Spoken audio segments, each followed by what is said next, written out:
Welcome back to our channel. Today we are going to complete our next chapter of biology series जो कि है हमारा plant growth and development. And before starting the chapter, I would like to say one thing to all of you, that is a very happy Holi to all of you. This Holi brings a lot of joy and happiness in your life. So as you all know, we have started a biology series, and in this biology series we have complete a units of class 11th. जो हमने units cover up कर लिए हैं, that is a unit 1 diversity in the living world, unit 5th that is a human physiology, unit 3rd that is a cell and its structure, and unit 4th जो कि आज हमारी complete हो जाएगी, जो कि है हमारी प्लांट फिजियोलॉजी. प्लांट फिजियोलॉजी का लास्ट चैप्टर बचा है, that is a plant growth and development. आज ये चैप्टर कंप्लीट हो जाएगा और हमारी प्लांट फिजियोलॉजी भी कंप्लीट हो जाएगी. फिर हमारी क्लास 11th की सिर्फ एक यूनिट बचेगी, that is a unit 2nd. If you have any doubt on any topic, please let me know. You can message me on Instagram, Telegram, or even you can comment me on YouTube as well. If your topic is genuine, then I will make a video on that topic also. यहाँ से आज का हम chapters शुरू करते हैं, that is a plant growth and development. तो जैसा कि हम सभी जानते हैं कि ऐसा तो नहीं होता ना कि हमारे जो प्लांट्स होते हैं, जो हमारे लीव्स प्लांट्स होते हैं, उनकी लीव्स, फ्लावर्स और फ्रूट वो सारे प्लांट की एक जैसी होती है, उन सब में एक ही जैसे की डायमेंशन देखने को मिलती है. ऐसा नहीं होता ना कि एप्पल और हमारे पाइनएप्पल का साइज़ सेम है, नहीं, ऐसा नहीं होता है. वही चीज़ यहाँ लिखी हुई है. और ऐसा भी नहीं होता कि ये सारे के सारे ये जो लीव्स, फ्लावर्स और फ्रूट हैं वो एक ही टाइम पे अपीयर होते हैं और एक ही टाइम पे फॉल होते हैं, ऐसा नहीं होता है. तो जितने भी हमारे प्लांट ऑर्गन होते हैं वो अलग अलग वैरायटी ऑफ टिश्यूज़ के बने होते हैं. डेवलपमेंट क्या होता है? It is a sum of two processes, growth and differentiation. Growth और डिफ्रेंसिएशन के प्रोसेस को हम डेवलपमेंट कहते हैं. That is a development is a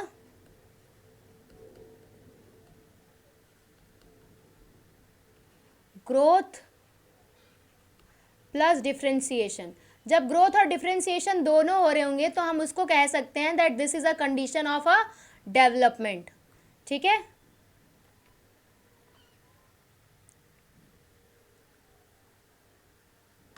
so let's move further. आगे हम बढ़ते हैं. आगे हम पढ़ते हैं नेक्स्ट टॉपिक की, जो हमारा ग्रोथ होता है. Growth is regarded as one of the most fundamental and conspicuous characteristic of a living being. Living being का one of the most fundamental character है, कॉन्स्पिशियस करेक्टर है लिविंग बींग का growth. Growth क्या होती है? It is an irreversible permanent increase in size of an organ और its part और even in a individual cell. अगर हम ग्रोथ की बात करें तो एक irreversible permanent increase in size, permanent increase होता रहता है साइज में, लेकिन इरिवर्सिबल होता है. ऐसा नहीं होता है कि पहले सेल छोटी थी फिर बड़ी हो गई फिर बड़े से छोटी हो गई, नहीं, एक परमानेंट इंक्रीज होता है और यूनिडायरेक्शनल में चलता है, एक ही डायरेक्शन में. Growth is accompanied by metabolic process. Growth में हमें मेटाबॉलिक प्रोसेस भी देखने को मिलते हैं, that is a anabolic and a catabolic. Catabolic की बात करें तो that is a break down, and anabolic होता है सिंथेसिस और एडिटिव, कुछ ऐड करना, that occur at the expense of energy. ये किस लिए अकर होते हैं? एनर्जी के एक्सपेंस के लिए. फॉर एग्जाम्पल अगर लीफ के एक्सपेंशन की बात करें then it is also a growth. So plant growth जो होती है that is generally a indeterminate. What do you mean by a indeterminate? Indeterminate होता है दैट जो प्लांट की ग्रोथ है वो थ्रू आउट देयर लाइफ रहेगी. इसी को हम इंटरडिटर्मिनेट कंडीशन कहते हैं.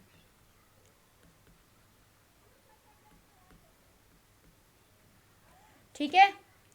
सो वही चीज़ लिखी है कि plant growth is a unique because plant retain the capacity of unlimited growth throughout their life. Plant growth जो होती है वो एक तरीके की यूनिक होती है क्योंकि प्लांट के पास ये कैपेसिटी होती है कि वो अनलिमिटेड ग्रोथ कर सकता है अपनी पूरी लाइफ भर. द एबिलिटी ऑफ प्लांट, ये जो प्लांट के पास ये एबिलिटी होती है ये क्यों होती है? प्रेजेंस ऑफ मेरिस्टेम की वजह से, जो कि सर्टेन लोकेशन पे प्रेजेंट होते हैं बॉडी के. ये जो मेरिस्टेम्स की सेल्स होती है इनके पास ये कैपेसिटी होती है कि ये डिवाइड कर सकें और सेल्फ परपिचुएट कर सकें. ठीक है. द प्रोडक्ट, जो प्रोडक्ट हो, बहुत सारे ऐसे प्रोडक्ट होते हैं कि वो कैपेसिटी लूज़ कर देते हैं डिवाइड करने की, और ऐसी सेल्स क्या बना लेती हैं? प्लांट बॉडी बना लेती हैं. तो जो फॉर्म ऑफ ग्रोथ होती है जहाँ पे न्यू सेल्स हमेशा ऐड होती रहती है, प्लांट बॉडी की एक्टिविटी को इंक्रीज करने लिए, मेरिस्टेम की एक्टिविटी को इंक्रीज करने के लिए, उस कंडीशन को हम ओपन फॉर्म ऑफ ग्रोथ कहते हैं। समझ में आया? ओपन फॉर्म क्या होता है?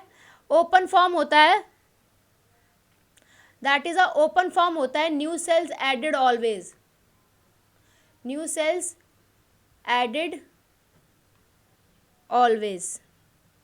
ठीक है, तो जो अगर हम बात करें शूट एपिकल मेरिस्टेम की और रूट एपिकल मेरिस्टेम की, ठीक है, यहाँ पे हमें ग्रोथ किस तरीके से देखने को मिलेगी? तो जो ग्रोथ हमें देखने को मिलेगी that is about a apical meristem. अगर हम एपिकल मेरिस्टेम की बात कर रहे हैं तो इसमें हमारी दो चीज़ें आ जाएंगी, पहली आएगी root, second is a shoot. इन दोनों का काम क्या होता है? ये इलॉन्गेशन करते हैं अलोंग देयर एक्सिस, एक्सिस की तरफ। ठीक है, इसके अलावा हमारे पास और भी ग्रोथ होती है, दैट इज वेस्कुलर कैम्बियम और लेटरल मेरिस्टेम। इनकी जो ग्रोथ होती है, जो कि कैसी होती है? सेकेंडरी ग्रोथ होती है। इनका काम क्या होता है? Increase in a girth size.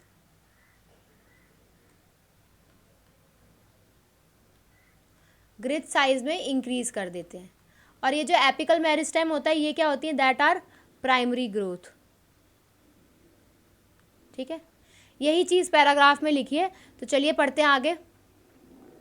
तो जो हमारी रूट और एपिकल मेरिस्टेम होती हैं, ये प्राइमरी ग्रोथ करती हैं प्लांट्स की, स्पेशली जिनका कंट्रीब्यूशन कहाँ होता है? Towards the elongation of a plant to their axis की तरफ। अगर हम डाइकोट्स प्लांट की बात करें और जिम्नोस्पर्म की बात करें, डाइकोट्स प्लांट और जिम्नोस्पर्म की बात करें, तो वहाँ पे लेटरल मेरिस्टेम, वेस्कुलर कैम्बियम और कॉक कैम्बियम, जो कि हमारी लाइफ, जो कि प्लांट्स की लाइफ में थोड़े लेटर टाइम बाद शो होते हैं। तो ये ऐसी मेरिस्टेम होती है जो इंक्रीज़ कर देती है, ग्रिथ को बढ़ाती हैं ऑफ द ऑर्गन के ग्रिथ को बढ़ाती हैं, जो कि क्या होते हैं? एक्टिव होते हैं। और इन्हीं को हम क्या कहते हैं? That is a secondary growth of a plant. तो अगर हमें ग्रोथ को मेजर करना हो, तो ग्रोथ अगर सेलुलर लेवल पे है, अगर हम प्रोटोप्लाज्म की बात करें, दैट इज़ अगर हम प्रोटोप्लाज्म की बात करें, तो हम उसको मेजर कर सकते हैं? नहीं कर सकते।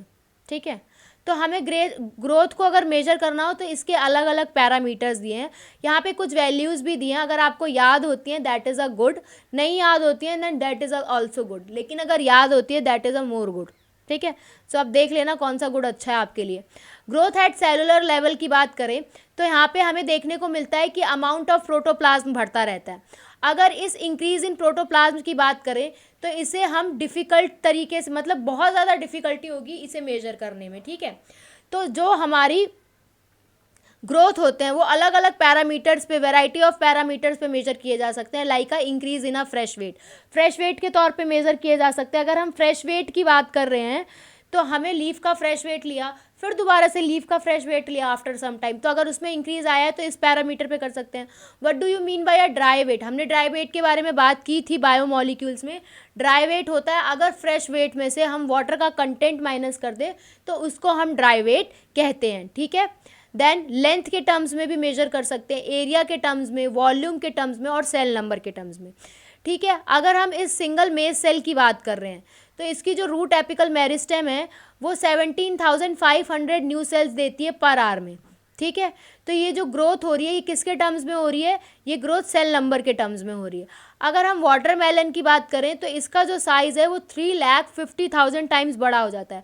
तो यहाँ पे किसके टर्म्स में एक्सप्रेशन हो रहा है ग्रोथ का? In the increase in size के टर्म्स में। अगर हम ग्रोथ ऑफ पॉलन ट्यूब की बात करें तो उसे हम लेंथ के टर्म्स में मेजर कर सकते हैं। और अगर सरफेस एरिया को मेजर करना हो तो ग्रोथ देख सकते हैं डॉर्सीवेंट्रल लीफ में। ठीक है, increase in a cell number and this is a increase in a size. ठीक है, ये फेजेस ऑफ ग्रोथ की बात करते हैं। तो जो फेजेस ग्रोथ के देखने को मिलते हैं तो यहाँ पे हम 3 फेजेस की बात करते हैं। पहला फेज होता है दैट इज़ अ मेरिस्मेटिक, दूसरा होता है elongation, third one is a maturation. अगर हम इलॉन्गेशन की बात करते हैं तो ये हमें हम पहले फेज से शुरू करते हैं, that is our meristematic phase. तो इसके लिए हम अपनी रूट टिप्स पे चलते हैं, जो कि क्या होती है, कॉन्स्टेंटली डिवाइड करती रहती है, बोथ रूट एपेक्स पे भी और शूट एपेक्स की जितनी भी सेल्स होती हैं, that they are constantly dividing themself. इसी को हम मेरिस्मेटिक फेज कहते हैं। ऐसी सेल्स जो होती हैं इनमें प्रोटोप्लाज्म होता है और लार्ज कंस्पिशियस न्यूक्लियाई प्रेजेंट होता है। इनकी जो सेल वॉल होती है, that they are primary in nature, thin होती हैं, सेलुलोजिक होती हैं, और इसमें अबेंडेंट ऑफ प्लाज्मोडायस्मेटल कनेक्शन देखने को मिलता है। ठीक है, तो हमने क्या क्या देखा, यहाँ पे जो मेरिस्मेटिक सेल्स होती हैं दे आर कॉन्स्टिट्यूएंटली डिवाइडिंग। इसके बाद ये जो सेल्स होती हैं they are rich in protoplasm, इनके पास लार्ज कंस्पिशियस न्यूक्लियस होता है, इनकी जो सेल वॉल होती है they are primary in nature, thin cellulosic बनी होती है जिसमें अबेंडेंट प्लाज्मोडेस्मेटल कनेक्शन देखने को मिलता है। इसके बाद अगर हम इलॉन्गेशन की बात करें, let's move towards the elongation, proximal से थोड़ा आगे की तरफ बढ़ते हैं। तो जो हमारा इलॉन्गेशन होता है, द फेज ऑफ इलॉन्गेशन, तो इसमें देखने को मिलता है इंक्रीज वैक्यूलेशन, सेल एनलार्जमेंट और न्यू सेल वॉल डिपोजिशन। ठीक है, तीन चीज़ें देखने को मिलती है, या तो वैक्यूलेशन बढ़ जाएगा, या सेल की एनलार्जमेंट हो जाएगी, थर्ड, या तो नई सेल वॉल की डिपोजिशन हो जाएगी। अगर हम यहाँ पे नेक्स्ट बात करें, that is our next phase, that is a phase of maturation.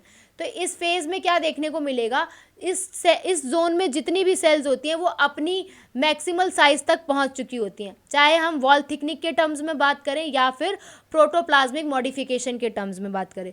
तो यहाँ पे तीनों फेज क्लियर हो गए, that is a meristematic phase, elongation phase and a maturation phase. Now let's move toward the next topic, that is a growth rate. अगर growth होती रहती है और पर यूनिट टाइम में होती है, उसको हम ग्रोथ रेट बोलते हैं। Increase growth per unit time is termed as a growth rate. तो जो रेट ऑफ ग्रोथ होती है इसको हम मैथमेटिकली भी एक्सप्रेस करते हैं। कोई भी ऑर्गेनिज्म या part of a organism produce कर सकता है एक से ज़्यादा cell in a different types of variety. तो यहाँ पे हम दो टाइप्स की बात करेंगे, एक अरिथमेटिक होता है, एक जियोमेट्रिक होता है। ठीक है, अरिथमेटिक में क्या होता है, अगर हम अरिथमेटिक की बात करते हैं तो इसमें माइटोटिक सेल डिवीजन देखने को मिलती है, जिसमें एक डॉटर सेल है वो बराबर डिवाइड करती रहती है। One daughter cell is continuously dividing, whereas the other cell जो है वो डिफ्रेंशिएट हो जाती है और मेच्योर हो जाती है। ठीक है, इसमें जो ये जो होती है that is a simplest expression of a arithmetic growth, सबसे ज़्यादा सिंपलेस्ट एक्सप्रेशन होता है।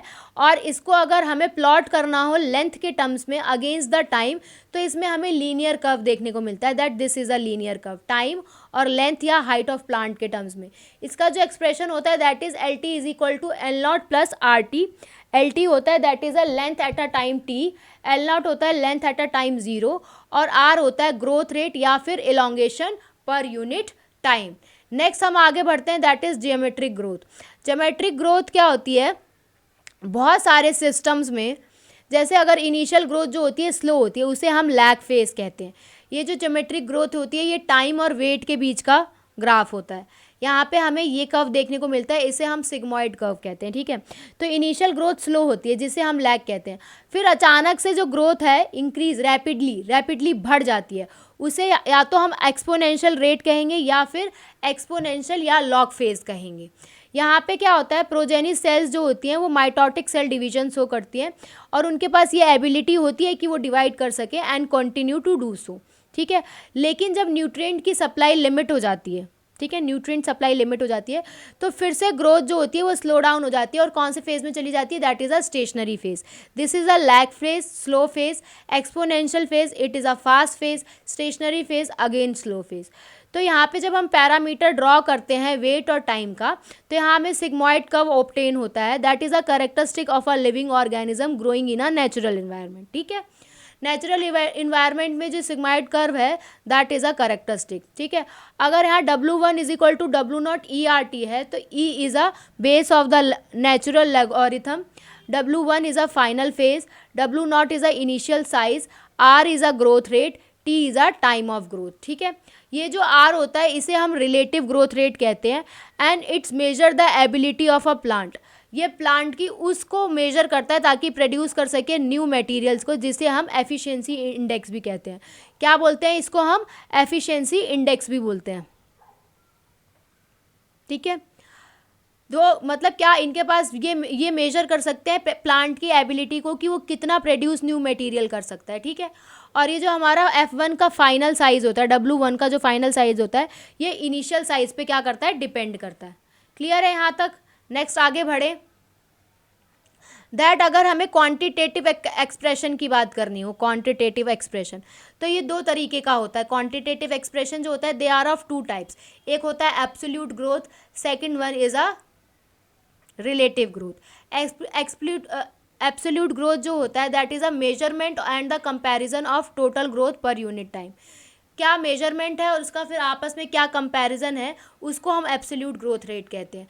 वेयर एज अगर हम बात करें रिलेटिव ग्रोथ रेट की, तो growth of the given system पर unit time express on a common basis, common basis पे जो एक्सप्रेस हो उसको हम क्या कहते हैं, on the initial parameter units, उसको हम रिलेटिव ग्रोथ रेट कहते हैं। फॉर एग्जाम्पल, अगर यहाँ पे हम एब्सोल्यूट ग्रोथ रेट की बात कर रहे हैं, just a second, just 1 second. तो जो हमारा यहाँ पे एब्सोल्यूट होता है, that is a final minus initial, 10 - 5, that is comes out to be a 5 centimetre square. अगर यहाँ के एब्सोल्यूट की बात करें तो फाइनल कितना शो कर रहा है, that is a 55, 55 minus initial, that is a 5 centimetre square. अगर हम यहाँ पे रिलेटिव की बात करें, दैट इज अ 10 - 5 अब divided by a initial into में 100, तो it's comes out to be 5/5 into 100 is equal to 100%। अगर यहाँ पे हम रिलेटिव की बात करें तो this comes out to be a 55 - 50 divided by 50 into में 100, तो ये आता है हमारा 10%। हाँ, 10% आएगा। तो आपको समझ में आया, दोनों की एब्सोल्यूट ग्रोथ तो सेम है, लेकिन रिलेटिव ग्रोथ रेट किसकी ज़्यादा है, रिलेटिव जो है वो ए की ज़्यादा है एज़ कंपेयर टू बी। ठीक है, वही चीज़ यहाँ नीचे पूछी भी हुई है कि किसकी ग्रोथ रेट हाइयर है, हाइयर रिलेटिव ग्रोथ एक की ज़्यादा शो कर रहा है, किसकी शो कर रहा है, that is showing the growth of a leaf. ठीक है, अब हम नेक्स्ट बढ़ते हैं, that is a condition of growth पे चलते हैं।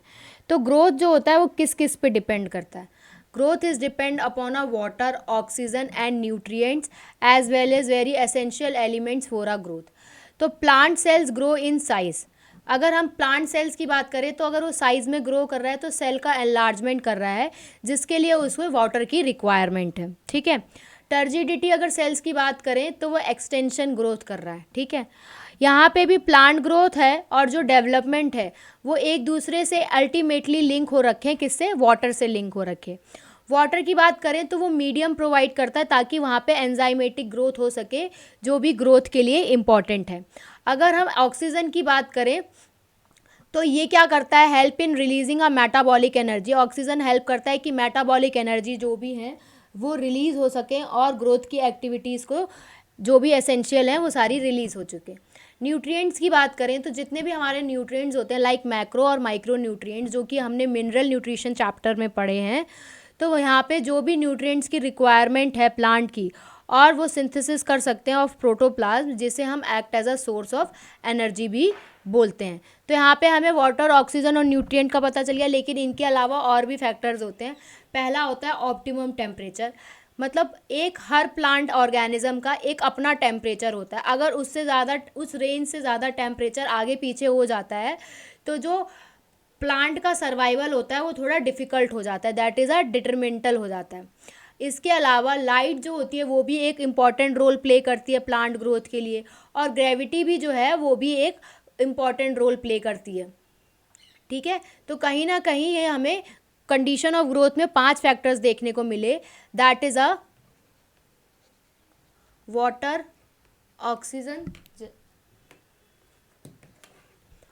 Oxygen, nutrients, next is light and next is gravity. इसके अलावा टेम्परेचर। समझ में आ गया? आगे बढ़े, नेक्स्ट जो आता है वो होता है डिफरेंशिएशन, डी डिफरेंशिएशन और री डिफरेंशिएशन। तो इसको रीड आउट कर लेते हैं कि डिफ्रेंसिएशन और डी डिफ्रेंसिएशन और री डिफ्रेंसिएशन क्या होता है. That cells that are derived from root apical meristem or a shoot apical meristem and cambium और डिफ्रेंशिएट हो जाएं और मेच्योर करें और एक परफॉर्म करें specific function leads to a maturation, उसे हम डिफ्रेंसिएशन कहते हैं. ड्यूरिंग डिफ्रेंसिएशन में, जब डिफ्रेंसिएशन होती है तो फ्यू से ज़्यादा मेजर एक्सटर्नल चेंजेस देखने को मिलते हैं सेल वॉल में और उनके प्रोटोप्लाज्म में. For example to form a tracheary element, अगर हमें ट्रैक्री एलिमेंट बनाना है तो जो उसकी सेल्स होती हैं वो अपना प्रोटोप्लाज्म लूज़ कर देती हैं, लेकिन उसके अलावा उसमें एक strong elastic lignin cellulose secondary cell wall form हो जाती है ताकि वो वाटर को कैरी कर सके लॉन्ग डिस्टेंस के लिए अंडर आ एक्सट्रीम टेंशन, ज़्यादा एक्सट्रीम टेंशन में भी वाटर को कैरी कर सके. जो नेक्स्ट फिनोमिना होता है दैट इज़ अ डिफ्रेंसिएशन. जब कोई भी लिविंग डिफ्रेंशिएटेड सेल जो कि डिफ्रेंशिएट हो चुकी है, ऐसी सेल्स जो अपनी कैपेसिटी लॉस कर चुकी है कि अब वो डिवाइड नहीं होगी, लेकिन वो फिर भी दोबारा से उस कैपेसिटी को रिगेन कर ले डिवीजन की अंडर अ सर्टेन कंडीशन, उस फिनोमिना को हम डी डिफ्रेंसिएशन कहते हैं.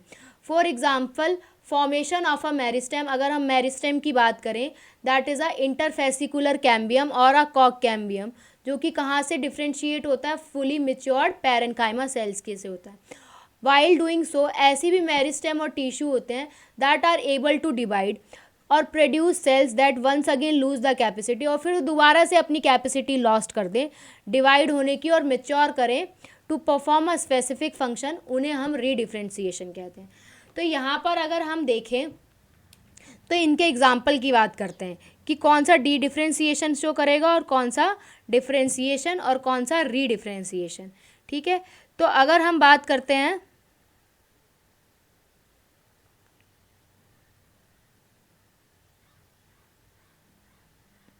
डी डिफ्रेंशिएशन की,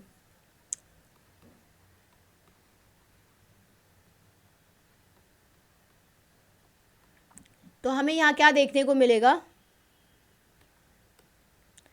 that is a primary meristem.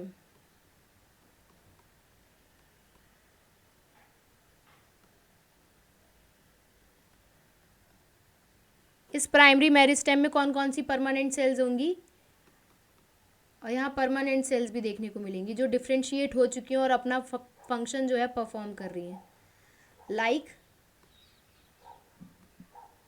Epidermis, primary xylem, primary phloem और फिर कॉर्टेक्स. नेक्स्ट जो है that is R D differentiation.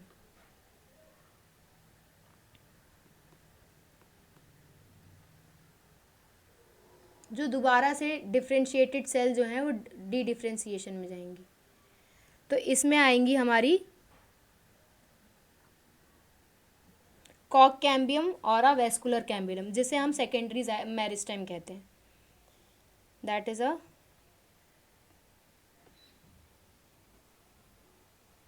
Kock cambium और second example is a vascular cambium.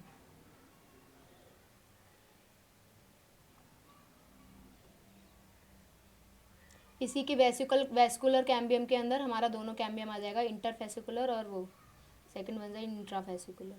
D differentiation के बाद नेक्स्ट इज आर री differentiation. री differentiation दोबारा से डिफ्रेंसिएशन शो करें तो ये परमानेंट सेल्स शो करेंगी.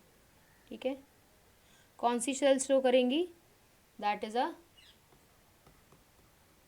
ऐसी सेल्स जो परमानेंट है. एग्जाम्पल कौन कौन सी हो जाएंगी, secondary xylem, just a second,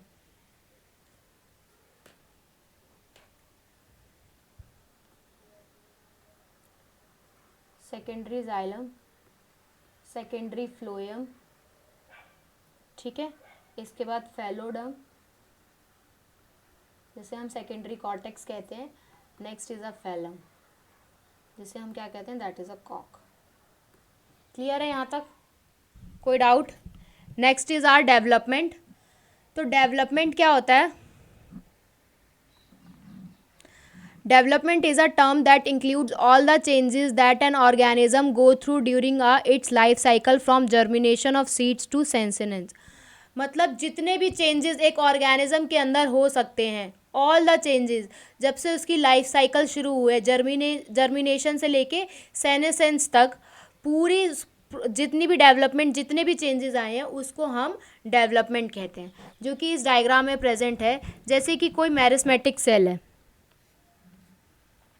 उसका सेल प्लाज्मेटिक ग्रोथ हो रही है, एक तरीके से सेल डिवीजन हो रही है, देन एक्सपेंशन, एलोंगेशन हो रही है, मेच्योरेशन हो रही है, मतलब डिफ्रेंसिएशन में चली गई, देन सेल मेच्योर हो गई, इसके बाद सेनेसेंस में चली गई, फिर डेथ हो गई। तो ये जो सारे इवेंट्स हैं, that's all events are come under the, these all events come under the, किसके अंडर आ रहे हैं सारे इवेंट्स? डेवलपमेंट के अंदर आ रहे हैं। ठीक है, नेक्स्ट हम आगे बढ़ते हैं, दैट इज़ प्लास्टिसिटी। प्लास्टिसिटी क्या होता है?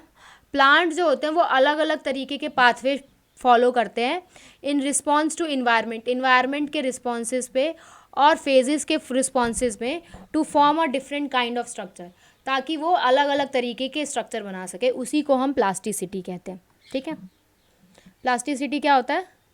That's plant follow a different pathway in response to environment or phases of life to form a different kind of structure.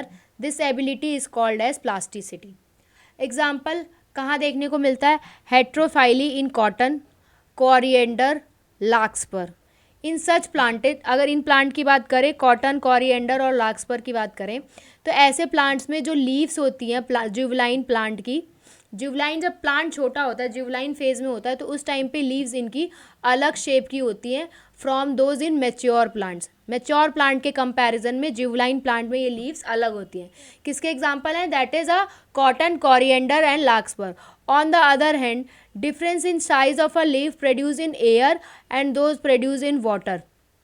ठीक है, और अगर शेप में अंतर आ जाए, कुछ ऐसी लीव्स जो पहले एयर में प्रोड्यूस हुई हैं, इसके बाद अगर वो वाटर में रख दिया गया प्लांट, तो उस वाटर में अलग तरीके की शेप आई है लीव्स की, तो वो किस में देखने को मिलती है? Butter cup. बटर कप का दूसरा नाम क्या है? That is a ranunculus. ठीक है, तो बटर कप में ऐसा कब देखने को मिलता है? जब वाटर हैबिटेट में अलग रखा हो और एयर में अलग रखा हो, टेरेस्ट्रियल में अलग है, तो दोनों कंडीशन में जो प्लांट है वो अलग अलग शेप शो करेगा लीव्स की। तो इसी कंडीशन को हम क्या कहते हैं? प्लास्टिसिटी कहते हैं। हाइड्रोफाइलस डेवलपमेंट ड्यू टू इन्वायरमेंट की वजह से, इसी फिनोमिना को हम क्या कहते हैं? It is an example of plasticity. दो तरीके के एग्जाम्पल पढ़े, पहले हमने पढ़ा कॉटन, कोरिएंडर की बात करी और लार्कस्पर की बात करी, जिसमें जुवलाइन में फेज अलग होता है लीव्स का और अडल्ट में अलग होता है। वेयर एज हमने बात करी दूसरी इन्वायरमेंट के बेस पे, तो अगर हमने एयर में रखा तो अलग शेप आई लीफ की, और अगर एक्वाटिक हैबिटेट में रख दिया तो अलग लीफ आई। तो इसका एग्जाम्पल हो गया that is a buttercup, और उसका हो गया that is a larkspur, coriander and cotton. Now comes to our topic, that is a plant growth regulator. तो जो हमारे प्लांट ग्रोथ रेगुलेटर होते हैं वो, उसकी क्या कैरेक्टरिस्टिक्स होते हैं? इससे पहले ये जो है इसको एक बार देख लेते हैं, जो ऊपर गिवन है। Growth, differentiation and development. ये ग्रोथ और डिफ्रेंसिएशन और डेवलपमेंट जो है, ये आपस में बहुत ज़्यादा क्लोजली रिलेटेड इवेंट्स हैं in the life of a plant. Plant की लाइफ में ग्रोथ, डिफ्रेंसिएशन और development, they are closely related. Broadly development is considered as a sum of growth and differentiation. सही है, पहली लाइन में बता दिया था चैप्टर शुरू होने से पहले कि ग्रोथ और डिफ्रेंसिएशन के सम को क्या कहते हैं? That is a development. अगर डेवलपमेंट हम प्लांट्स की बात करें तो वो ग्रोथ और डिफ्रेंसिएशन के टर्म्स में जो बात हो रही है वो दो कंडीशन पे डिपेंड हो सकती है, दैट इज़ अ इंट्रिंसिक, दूसरी इज़ अ एक्सट्रिंसिक फैक्टर। अगर इंट्रिंसिक की बात करें तो उसमें हमें इंट्रासेलुलर, जेनेटिक और इंटरसेलुलर फैक्टर्स देखने को मिलेंगे। That is a intercellular factor कौन से आ गए? Chemical such as plant growth regulator. ठीक है, और अगर हम बात करें एक्सट्रिंसिक की तो उसमें हमें लाइट, टेम्परेचर, वाटर, ऑक्सीजन और न्यूट्रिशन देखने को मिलेगा। ठीक है, तो जो ग्रोथ होती है वो दो चीज़ पे डिपेंड करती है, that is upon a extrinsic and intrinsic.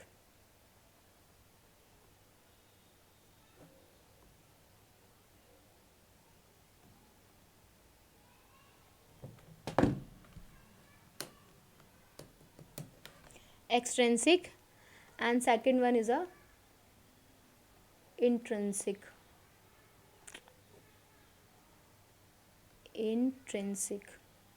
Clear है? इन दो फैक्टर्स पे ग्रोथ डिपेंड करती है. तो ये जो हमारे प्लांट ग्रोथ रेगुलेटर हैं, ये कौन सी ग्रोथ के, ये कौन से फैक्टर के अंडर आते हैं? That is comes under the intrinsic growth के अंदर आते हैं. That is a PGR, plant growth regulator.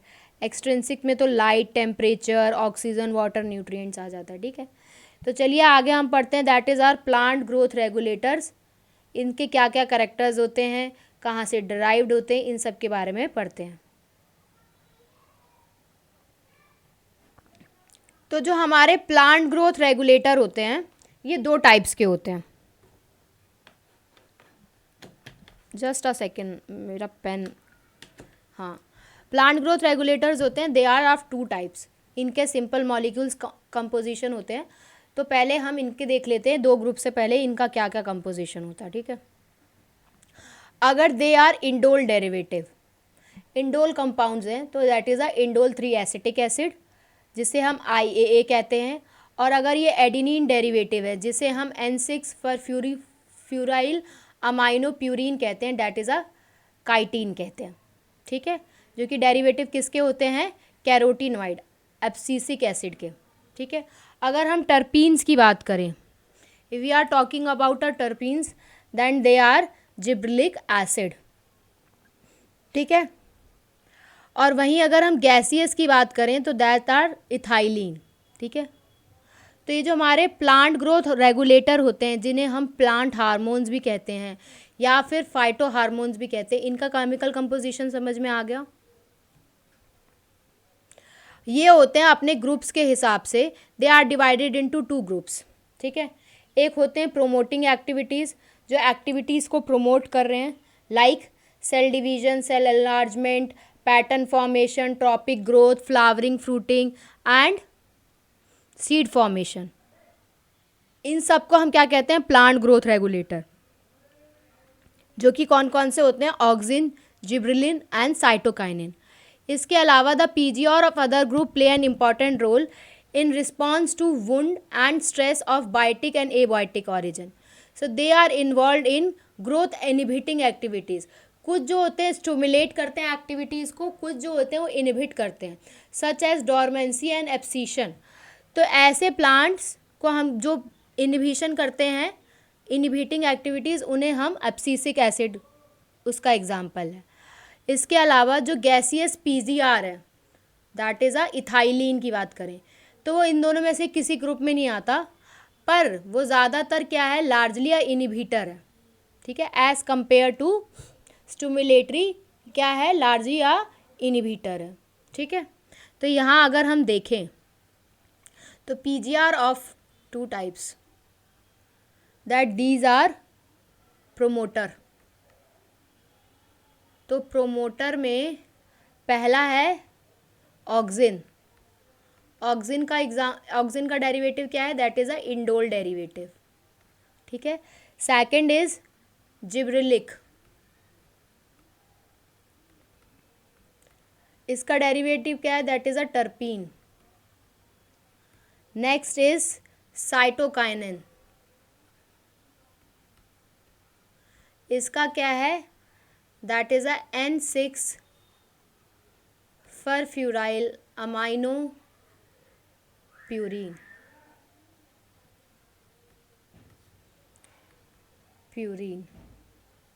Next जो है that is our inhibitor. Inhibit करता है जो, इसका एग्जाम्पल है that is a abscisic acid ABA.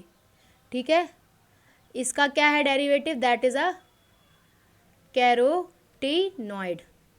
ठीक है, अब हम डिस्कवरी पढ़ते हैं कि इन प्लांट ग्रोथ रेगुलेटर्स की कैसे डिस्कवरी हुई. अगर हम डिस्कवरी की बात करें तो discovery of the each of the 5 major group of PGR have been accidental. सबकी डिस्कवरी कैसी हुई है? That they are accidental discovery हुई है, अचानक से. All this started with the absorption observation of the Charles Darwin, सबसे ज़्यादा ऑब्जर्वेशन किसने की थी? चार्ल्स डार्विन ने की थी, और उनके जो सन थे दैट इज़ फ्रांस डार्विन ने। When they observe the coleoptile of canary grasses, उन्होंने कैनरी ग्रासेस के कोलियोप्टाइल को ऑब्जर्व किया था, और उन्होंने देखा था कि उसकी वो जो है वो रिस्पॉन्ड कर रहे हैं unilateral illumination bye growing towards the light source, light source की तरफ जाके वो यूनिलेटरली रिस्पॉन्ड ग्रो कर रहे हैं। After a series of experiment उन्होंने ये कंक्लूड किया कि जो टिप ऑफ कोलियोप्टाइल होती है was a site of transmittal influence that cause the bending of the entire coleoptile. तो जो टिप है कोलियोप्टाइल की वो एक ऐसी साइट है जो कि ट्रांसमिटेबल है और ऐसा और इन्फ्लुएंस करती है कि जो पूरा कोलियोप्टाइल है उसको वो बेंड कर दे। तो यहाँ से क्या हुआ था? ऑक्सिन आइसोलेट हुआ था, जिसे आइसोलेट किया था दैट इज़ FW वेंट ने from the tip of the coleoptile of oat seedling. किसकी टिप से किया था? कौन सी टिप? कोलियोप्टाइल की टिप ऑफ ओट सीडलिंग से यहाँ पे उन्हें पता चला था that is about a auxin. ठीक है। नेक्स्ट एक्सपेरिमेंट दैट इज बाकने पे हुआ था, दैट इज़ अ बाकने जिसे हम फुलिश सीडलिंग कहते हैं, जो कि एक डिजीज़ है राइस सीडलिंग में, that is cause by a fungal pathogen जिसे हम जिब्रेला फ्यूजिक्यूरी कहते हैं, और उसे डिस्कवर किया था दैट इज़ ई खुसरवो ने। Reported the appearance of the symptoms of the disease in a uninfected rice seedling. Uninfected rice seedling में उन्होंने अपीयरेंस देखे थे when they are treated with the sterile filtrate of the fungus, जब उन्होंने उसे treat किया था स्टेराइल फिल्ट्रेट, फंगस के स्टेराइल फिल्ट्रेट से। यहाँ पे जो एक्टिव सब्सटेंस आइडेंटिफाई हुआ था उसे हम क्या बोलते हैं? That is identify as a gibberellic acid. इसके बाद नेक्स्ट एक्सपेरिमेंट जो था, जिब्रेलिक एसिड की प्रोडक्शन हो गई।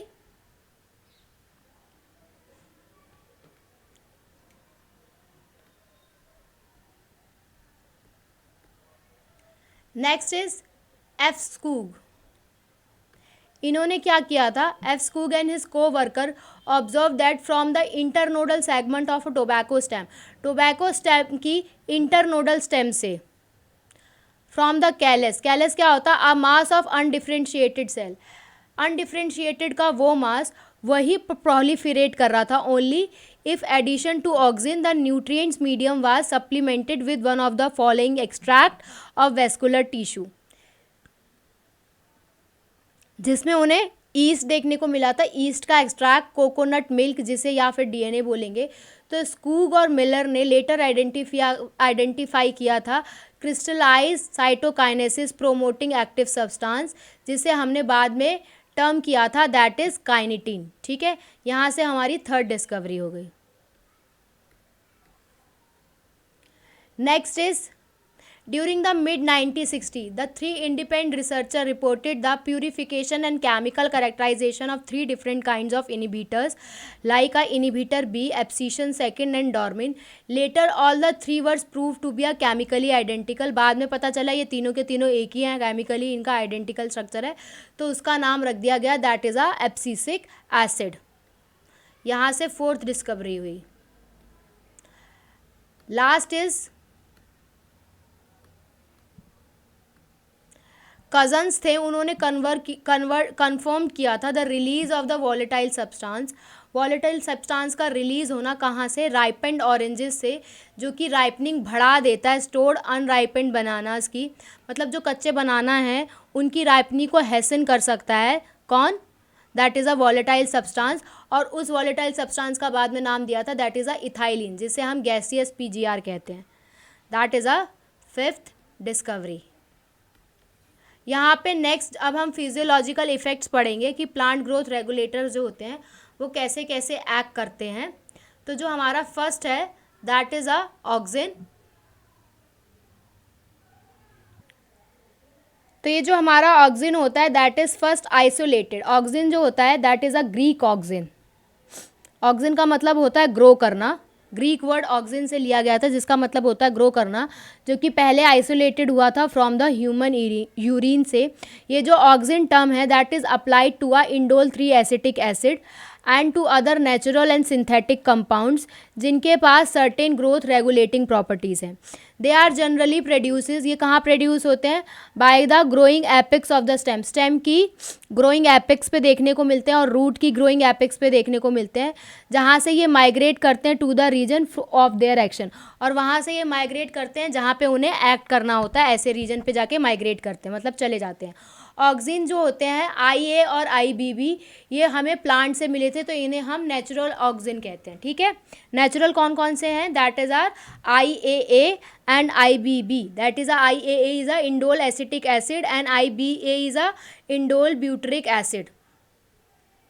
नेक्स्ट जो होता है that is a NAA naphthalene acetic acid और 2,4-D जिसका नाम है 2,4-डाइक्लोरोफिनॉक्सी एसिटिक, जो कि क्या होते हैं, दैट आर सिंथेटिक ऑक्सिन. तो यहाँ से हमें दोनों ऑक्सिन के बारे में पता चल गया. ये जो ऑक्सिन होते हैं have been use extensively in agriculture और हॉर्टिकल्चर प्रैक्टिस. ये सारे ऑक्सिन कहाँ यूज़ होते हैं, यूज़ इन एग्रीकल्चर और हॉर्टिकल्चर में यूज़ होते हैं. इनका काम क्या होता है, ये इनिशिएट करते हैं रूटिंग को स्टेम कटिंग में. An application widely use for plant propagation. ये जो रूटिंग को इनिशिएट करना होता है, ये ऐसी एप्लीकेशन होती है that is use in a plant propagation. Auxin का काम होता है फ्लावर को प्रोमोट करना. ठीक है, फ्लावरिंग को प्रोमोट करना, जो कि हमें कहाँ देखने को मिलती है, in a pineapple. They help to prevent a fruit. इसके बाद ये हेल्प करते हैं कि जो फ्रूट है और लीफ ड्रॉप है वो अर्ली स्टेज पे ना हो, बट प्रोमोट करते हैं एब्सिशन हो ओल्ड मेच्योर लीव्स और फ्रूट्स का. जो ओल्ड मेच्योर लीव्स हैं उनका एब्सिशन हो उसको प्रोमोट करते हैं, लेकिन प्रिवेंट करते हैं जो फ्रूट और लीफ अर्ली स्टेज पे हैं वो फॉल ना हो. In most of the higher plants the growing apical bud. अगर हायर प्लांट्स की बात करें तो जो एपिकल बड ग्रो हो रही है उसकी ग्रोथ को इनहिबिट करते हैं लेटरल एक्सरी बड में, और इस फिनोमिना को हम क्या कहते हैं, that is a apical dominance. क्या बोलते हैं, that is a apical dominance. जिसमें क्या करते हैं, ये removal of shoot tip. Shoot tip को अगर रिमूव कर देंगे तो उसे कहते हैं डीकैप्टिटेशन, जिसकी वजह से ग्रोथ होने लगती है लेटरल बर्ड्स की. ठीक है, ये बहुत ज़्यादा ऑक्सिन जो है यूज़ होता है टी प्लांटेशन में, हेज मेकिंग में. ठीक है, कहाँ कहाँ यूज़ होता है, टी प्लांटेशन में और हेज मेकिंग में. तो जो ऑक्सिन होता है ये क्या करता है, that promotes the apical dominance. यहाँ पे लिखा है, कैन यू एक्सप्लेन वाई. हाँ, क्यों,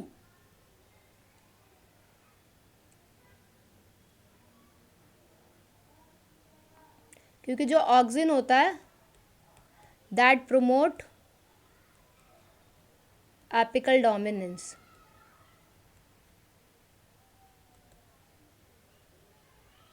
ठीक है, नेक्स्ट आगे बढ़ते हैं. तो यहाँ पे हमने क्या क्या पॉइंट्स देखे, पहले इसी पेज के पॉइंट्स देख लेते हैं. पहले that is drive from the isolated urine.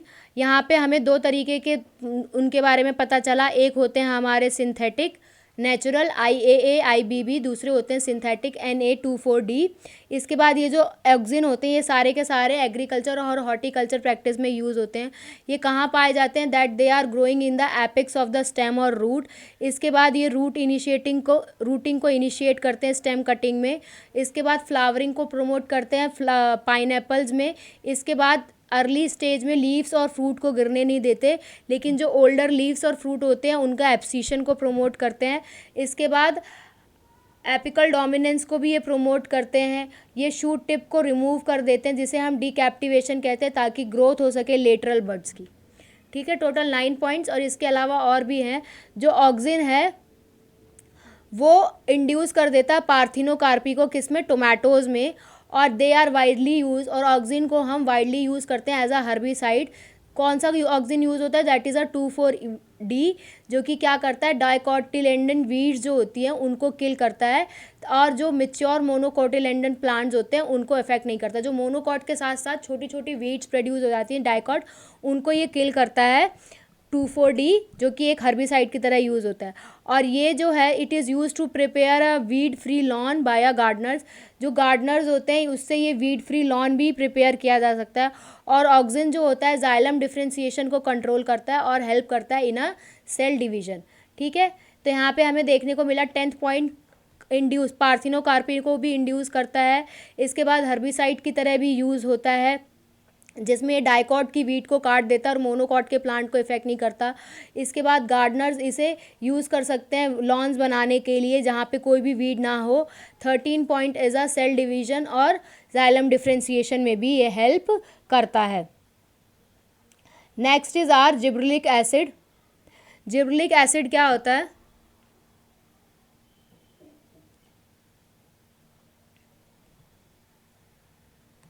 अगर हम जिब्रेलिक एसिड की बात करें तो ये अनदर प्रोमोटरी है, हमें पता है ये प्रोमोटर है जिसमें हमें मोर देन 100 से भी ज़्यादा जिब्रेलिन देखने को मिले, जो कि अलग अलग ऑर्गेनिज्म में यूज़ होते हैं, सच एज फंजाई और हायर प्लांट्स में, जिसे हम G1, G2, G3 के नाम से जानते हैं। और जिसमें से G3 जो है वो पहला डिस्कवर्ड जिब्रेलिन है, ठीक है।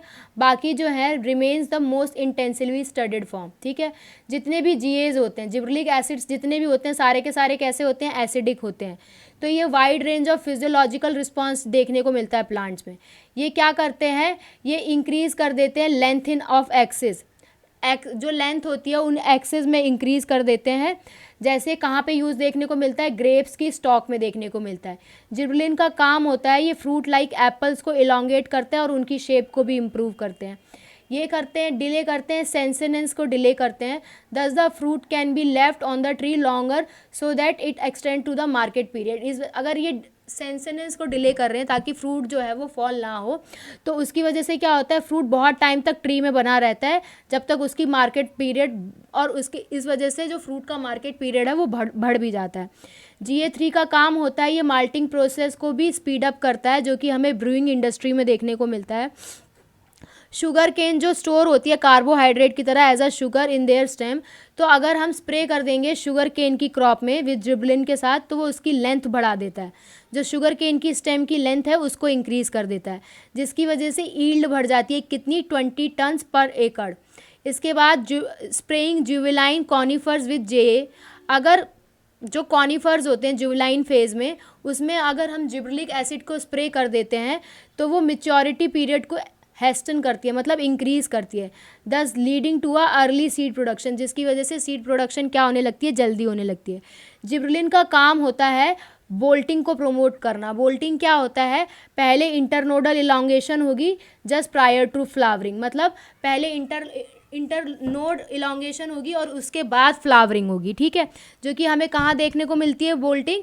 हमें देखने को मिलती है बीट्स में, कैबेज में और मैनी ऐसे प्लांट्स में जिनके पास रोजेट हैबिट्स होती हैं, ठीक है। तो हमने जिब्रेलिन में कितने यूजेस पढ़े?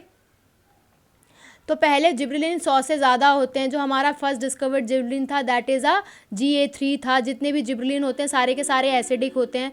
इसके बाद ये इनकी लेंथ बढ़ा देते हैं, जैसे ग्रेप स्टॉक की बात करी जाए, और ये सेंसेनेंस को डिले करते हैं ताकि मार्केट पीरियड जो है एक्सटेंड हो सके फ्रूट का। इसके बाद ये माल्टिंग को भी इंक्रीज़ कर देते हैं, ब्रूइंग इंडस्ट्री में देखने को मिलती है।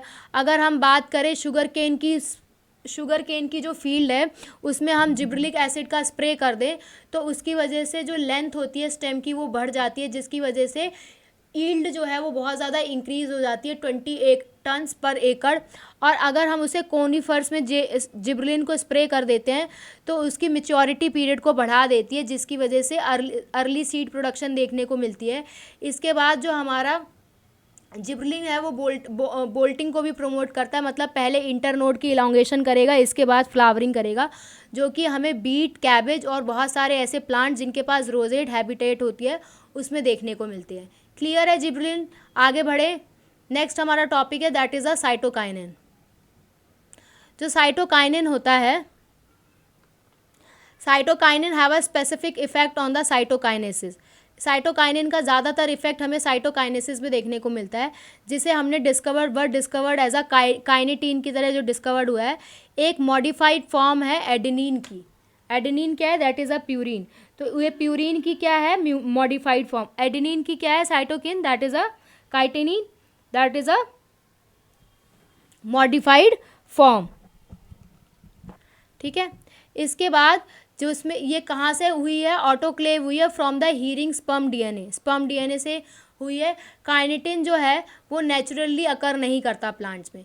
सर्च फॉर नेचुरल सब्सटेंस, अगर नेचुरल सब्सटेंस की बात करें तो साइटोनिन लाइक एक्टिविटीज़ जो शो करता है उसमें हमें जीटिन मिला था, जो कि हमें कहाँ मिला था, कॉर्न कर्नल्स और कोकोनट मिल्क से मिला था।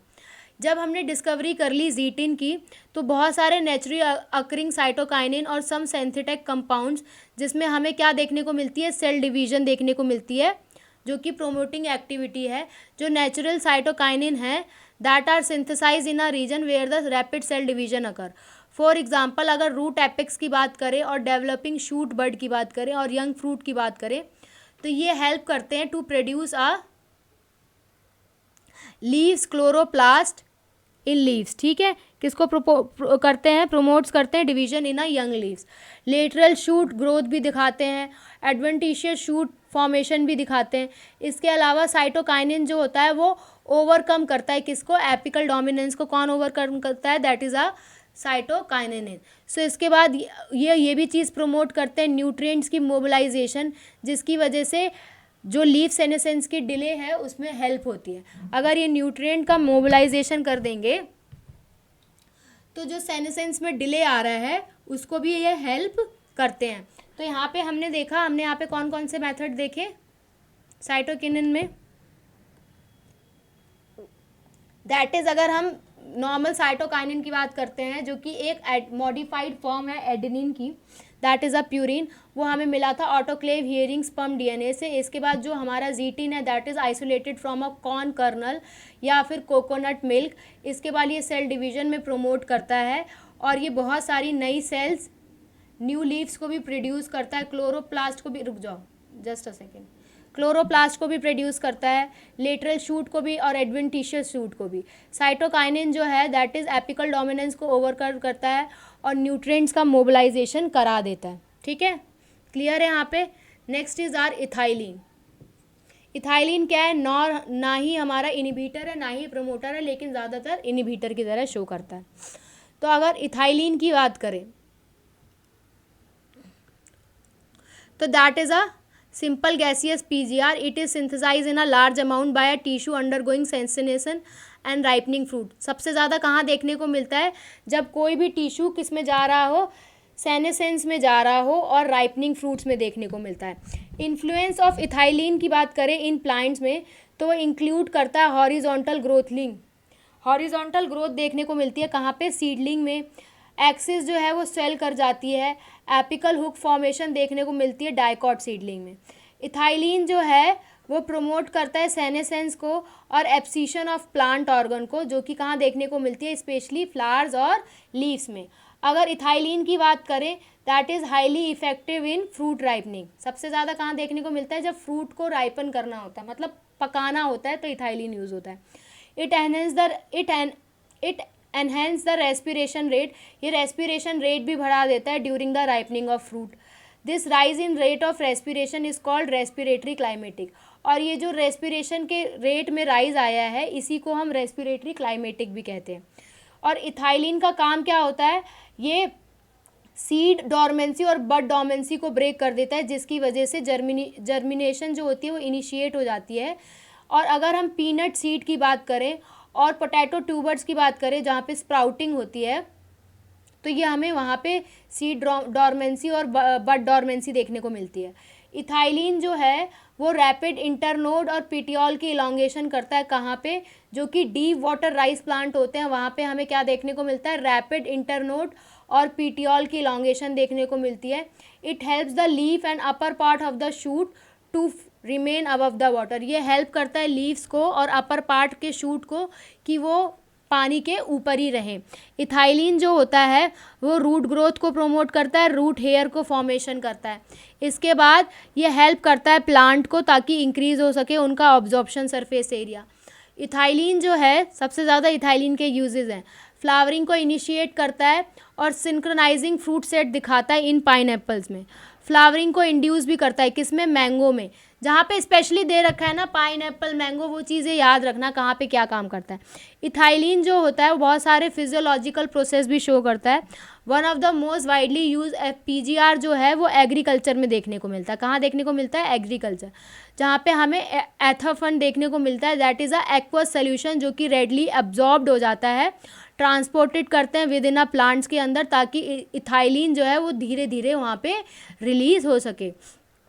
ये एथाफन का काम क्या होता है? ये फ्रूट राइपनिंग को एनहेंस करता है जैसे कि टोमेटोज़, एप्पल्स में, और एसिलरेट करता है एब्सीशन को इन फ्लावर्स और फ्रूटनिंग में, जिसकी वजह से क्या होती है? कॉटन में थिनिंग आ जाती है, चेरी में और वॉलनट में। ये प्रमोट करता है फीमेल फ्लावर्स को, किसमें? क्यूकम्बर में, ताकि ईल्ड बढ़ सके। तो यहाँ पे हमने इथाइलिन के इतने सारे यूजेस देख लिए। Let's mark the uses. पहली बात है, ये लार्ज अमाउंट में टिश्यू में देखने को हम मिलता है, जहाँ पे सेनेसेंस हो रही हो, राइपनिंग हो रही हो। इसके बाद ये हॉरिजॉन्टल सीडलिंग में देखने को मिलेगा, एक्सिस को स्वेल कर देता है।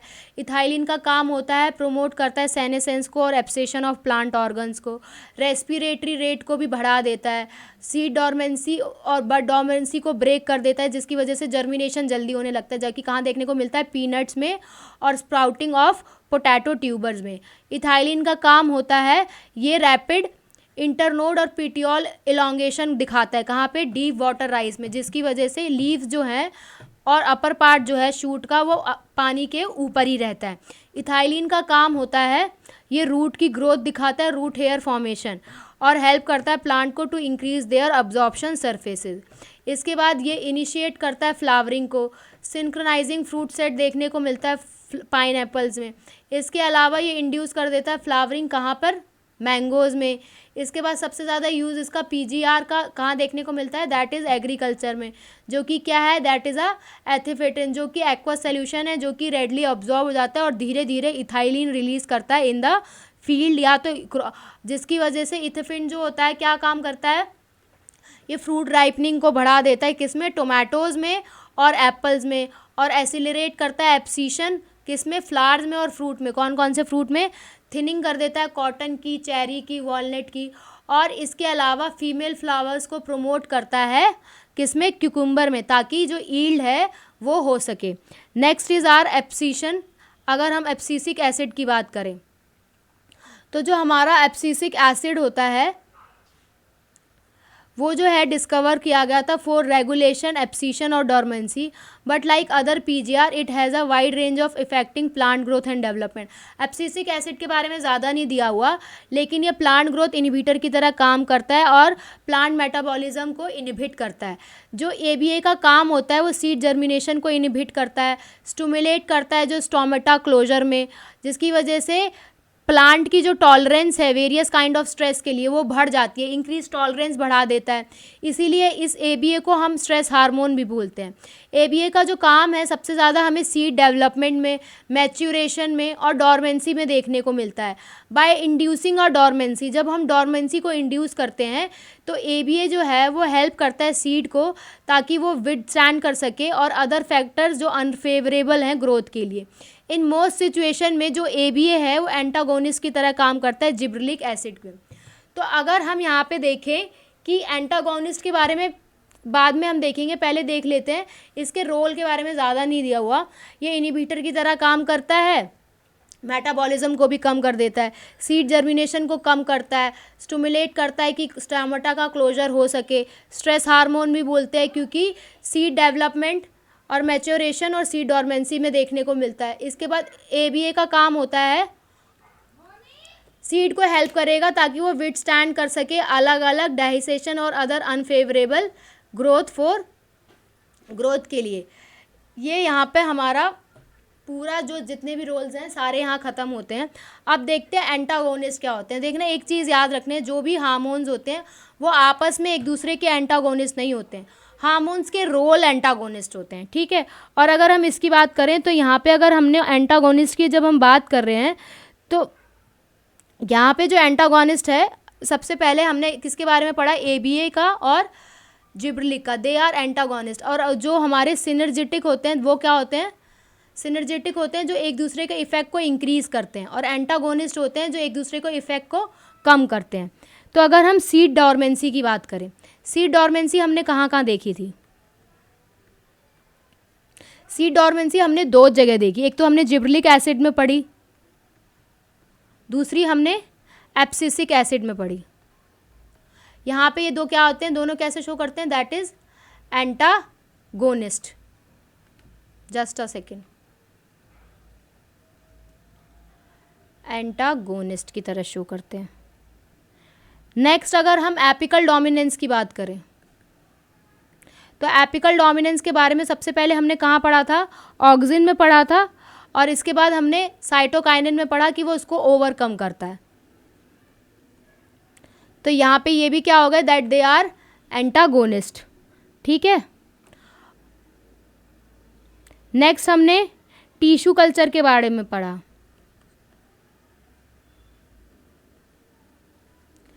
टिश्यू कल्चर क्या होता है? लाइक ऑक्सिन में पढ़ा इसके बारे में, और साइटोकाइनिन में पढ़ा। यहाँ पे ये कैसा इफेक्ट शो करते हैं? दैट दे आर सिनर्जेटिक, मतलब एक दूसरे के इफेक्ट को इंक्रीज करते हैं। ठीक है। इसके बाद हमने फ्लावरिंग के बारे में पढ़ा। कहाँ कहाँ पढ़ा था? पाइनएप्पल की फ्लावरिंग के बारे में। फ्लावरिंग इन पाइनएप्पल ऑक्सिन में पढ़ा। फिर इसके बाद हमने इथाइलिन में पढ़ा। यहाँ पे भी ये एक दूसरे का इफेक्ट क्या करते हैं? Increase. That is a synergistic. ठीक है। तो यहाँ पे हमारे जितने भी हार्मोन्स हैं वो सारे ख़त्म होते हैं। That is our next topic जो है, दैट इज़ आर हमारा है फोटो पीरियोडिज्म। तो नेक्स्ट हमारा फोटो पीरियोडिज्म, इसमें हम पढ़ेंगे long day plant, short day plant और डे न्यूट्रल प्लांट के बारे में। तो जो इसमें क्या देखने को मिलता है, बहुत सारे ऐसे प्लांट्स हैं जो पीरियोडिक एक्सपोजर करते हैं लाइट का, ताकि वो फ्लावरिंग को इंड्यूस कर सके, मतलब बढ़ा सके। तो ऐसे प्लांट्स जो एबल होते हैं ताकि ड्यूरेशन ऑफ एक्सपोजर, मतलब लाइट के एक्सपोजर को एबल कर सकते हैं। फॉर एग्जांपल ऐसे प्लांट्स जिसमें एक्सपोजर ऑफ लाइट का जो एक्सपोजर है फॉर अ पीरियड वो क्रिटिकल ड्यूरेशन से ज़्यादा हो। ठीक है। और ऐसे प्लांट्स जिसमें जो लाइट का ड्यूरेशन है वो क्रिटिकल ड्यूरेशन से कम हो। ठीक है। तो जिसमें ज़्यादा होगा क्रिटिकल ड्यूरेशन से, तो उनको हम लॉन्ग डे प्लांट कहेंगे। क्रिटिकल से ज़्यादा देखने को मिलेगा तो लॉन्ग डे प्लांट कहेंगे, और क्रिटिकल ड्यूरेशन से कम देखने को मिलेगा तो उन्हें हम शॉर्ट डे प्लांट कहेंगे। ठीक है। क्रिटिकल ड्यूरेशन क्या होती है? हर प्लांट की अलग अलग होती है। So there are many plants however where there is no such correlation, जहाँ पे ये नहीं बताया गया कि एक्सपोजर ऑफ लाइट, कितनी लाइट ड्यूरेशन की ज़रूरत है ताकि फ्लावरिंग कितनी देर में इंड्यूस हो सके, उसका जो रिस्पॉन्स है कितनी देर में आ सके, उनको हम डे न्यूट्रल प्लांट्स कहते हैं। ठीक है। तो अगर हम लॉन्ग डे प्लांट्स की बात करें जिसमें हमें क्रिटिकल ड्यूरेशन से ज़्यादा चाहिए होता है, तो लॉन्ग डे प्लांट्स के एग्जाम्पल हैं that are spinach, radish, sugar beet. Spinach, radish, sugar beet. अगर हम शॉर्ट डे प्लांट की बात करें, मतलब जो क्रिटिकल टाइम पीरियड से जिनका टाइम पीरियड कम है, एक क्रिटिकल फोटो पीरियड होता है ना कि मतलब इतना तो होना ही होना चाहिए, अगर उससे कम है तो उन्हें हम शॉर्ट डे प्लांट कहेंगे, ज़्यादा है तो लॉन्ग डे हो गए। और डे न्यूट्रल वो हो गए जिन्होंने फ्लावरिंग कर ली तुरंत ही वेजिटेटिव मेच्योरिटी के बाद। तो शॉर्ट डे में कौन आ गए? Rice, cotton and क्राइसेंथियम।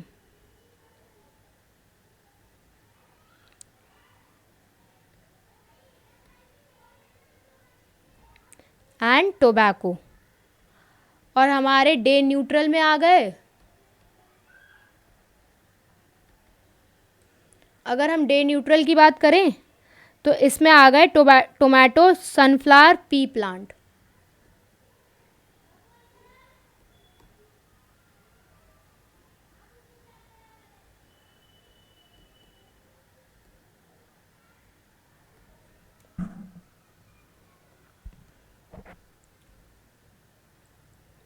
ठीक है। तो फोटो पीरियोडिज्म क्या होता है, जिसमें हमें लाइट की ज़रूरत पड़े। It's said to be a that flowering in certain plant depends not only upon the combination of light and dark exposure but their relative duration पे जो depend होती है। This response of plant of period of day and night is termed as a photoperiodism। तो यहाँ पे जो the site of perception होता है लाइट और डार्क ड्यूरेशन का, वो क्या होता है, कहाँ पे लाइट पड़नी चाहिए, साइट ऑफ परसेप्शन, कहाँ, that is in a leaves. ठीक है। हार्मोनल सब्सटेंस माइग्रेट हो जाते हैं लीव से शूट एपिक्स की तरफ ताकि फ्लावरिंग इंड्यूस हो सके, और only when the flowers are expose to the necessary inductive photoperiod. जो नेक्स्ट लास्ट हमारा टॉपिक है that is about a vernalization. Vernalization क्या होता है, there are the plants for which flowering is either quantitatively और qualitatively, किस पे depend करती है, लो टेम्परेचर पे। इस फिनोमिना को हम क्या कहते हैं, that is a vernalization. It prevents the precious reproductive development late in the growing season, enable करती है plant को to have a sufficient time to reach the maturity। ठीक है। Vernalization refers to specially promotion of the flowering by a period of low temperature।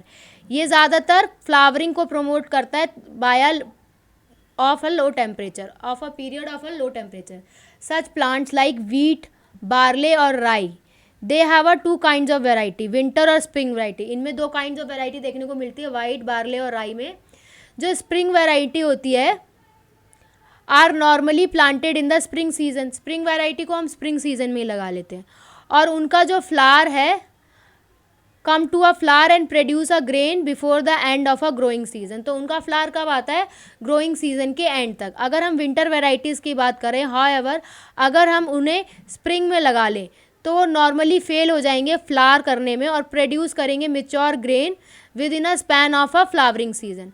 However they are planted in a autumn season. अगर उन्हें हम autumn season में plant करें तो वो germinate करेंगे and over winter comes out to be a small seedling, और अपनी सीडलिंग को रेज्यूमे कर देंगे स्प्रिंग में, जिसकी वजह से वो हार्वेस्ट हो सकते हैं मिड समर में।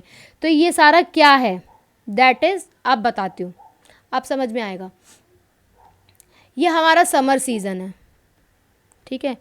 यहाँ हम बात कर रहे हैं वीट, बार्ले और राई की। ठीक है। This is our autumn season, this is our winter, और this is our spring season. तो जो स्प्रिंग वाली वैरायटी है वो तो समर में जाके उसका तो हम जो भी हमें ग्रेन चाहिए, मेच्योरिटी चाहिए, वो हमें समर में जाके मिल जाएगी। लेकिन अगर विंटर वाले की, जो विंटर वाली वैरायटी है, ठीक है, अगर हम उस विंटर वैरायटी को, जो विंटर वाली वैरायटी है, अगर उसे भी स्प्रिंग में ग्रो करें तो वो समर में जाके हमें फ्लावरिंग और जो हमारा फ्रूट है वो हमें नहीं दे सकती। इसलिए अगर हम उसे कब, उस विंटर वैरायटी को अगर हम उसे प्लांट कर दें ऑटम सीजन में यहाँ पर, तो इसके बाद वो विंटर में थोड़ा बहुत ग्रो करेगी। ठीक है। वही चीज़, winter comes out to be a small seedling, थोड़ा बहुत ग्रो करेगी। इसके बाद क्योंकि ज़्यादा विंटर है तो कर नहीं पाएगी, फिर स्प्रिंग में आके अपनी ग्रोथ दोबारा से कंटिन्यू कर लेगी, resume growth in the spring, और इसके बाद फिर उस ग्रोथ को हम समर में कर सकते हैं। तो यहाँ पे हम विंटर और समर दोनों वेराइटीज़ को एक साथ कट कर सकते हैं। Another example of vernalization seen in biennial plants. बहुत सारे एग्जाम्पल ऐसे हैं जो हमें बाइनियल प्लांट्स में देखने को मिलते हैं। That is biennial plants are a monocarpic plant that normally flower और die in a second season. जो कि क्या, एक ही बार फ्लावर देते हैं, डाई हो जाते हैं सेकेंड सीजन में। कौन कौन से होते हैं, that is sugar beet, cabbage, carrot are the common example of biennial plants. ठीक है। यहाँ पे हमारा चैप्टर ख़त्म होता है। ये मेरे हिसाब से पुरानी एनसीईआरटी का पीडीएफ है। इसमें ना एक टॉपिक और इंक्लूड हुआ है, that is a seed dormancy. तो उस सीड डॉर्मेंसी के बारे में मैं आपको बता देती हूँ यहीं पर।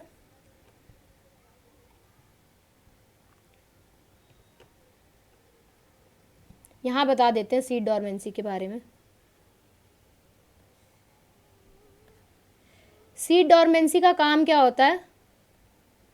Seed dormancy is a state in which the seed is unable to germinate. ऐसी स्टेज होती है जहाँ पे सीड जो होती है जर्मिनेट नहीं कर पाती। Seed is unable to germinate, उसी को सीड डॉर्मेंसी कहते हैं। ठीक है, इवन यहाँ तक कि आइडियल कंडीशन में भी जर्मिनेट नहीं कर पाती, उसे हम सीड डॉर्मेंसी कहते हैं। तो ऐसी सीड को मतलब वो डॉर्मिनेंट स्टेज में चली जाए, उनको हमें प्रोटेक्ट करना पड़ता है हार्श इन्वायरमेंट से। और हमें सीड को डॉर्मिनेंट पे क्यों डालना पड़ता है, ताकि उन्हें हम प्रोटेक्ट कर सकें हार्श इन्वायरमेंट से। तो रीज़न क्या होता है सीड डॉर्मेंसी का, इम्परमिएबल और हार्ड सीड कोट होती है, या फिर उसमें कुछ केमिकल इनहिबिटर्स प्रेजेंट होते हैं। रीज़न क्या होता है सीड डॉर्मेंसी का, that is a hard coat present होती है। इसके अलावा कुछ chemical inhibitors like abscisic acid present होता है, या फिर फिनोलिक एसिड प्रेजेंट होता है, या फिर पैरास्कॉर्बिक एसिड। ठीक है, और इसको हम कैसे क्लियर आउट कर सकते हैं, इसका क्या रिजल्ट हो सकता है, मतलब ये कैसे हम क्लियर कर सकते हैं, अगर हम सीड को सब्जेक्ट कर दें चिलिंग कंडीशन में by applying a chemical such as gibberellic acid और नाइट्रेट। ठीक है, इससे ओवरकम कैसे कर सकते हैं, अगर ओवरकम करना हो तो, दैट इज़ अ चिलिंग। और next is a applying chemicals like, उन्हें ट्रीट करें या फिर treat with gibberellic acid and nitrate के साथ। तो यहाँ से हम इनको ओवरकम कर सकते हैं। ठीक है, तो यहाँ पे हमारा पूरा जो चैप्टर है वो ख़त्म होता है। Thank you so much all of you. यहाँ हमारा पूरा चैप्टर एंड अप हो रहा है with this great big smile face, और हमारी यहाँ पे प्लांट फिजियोलॉजी भी कंप्लीट होती है। Thank you so much all of you guys. If you have any doubt on any topic, please let me know. You can message me on Instagram, Telegram, as well as you can comment me on a YouTube also. If your topic is so genuine, then I will make a video on that topic also. बाकी अगर मेरे हिसाब से मुझे कोई topic difficult लगता है जिसमें आपको डिफ़िकल्टी आ सकती है, उस टॉपिक के ऊपर तो मैं वीडियो अपलोड कर ही दूँगी बायोलॉजी टॉपिक सीरीज़ में। यहाँ पे here I am going to ending my video. Thank you once again and wish you a very happy Holi once again. Have a nice day and have a good day to all of you.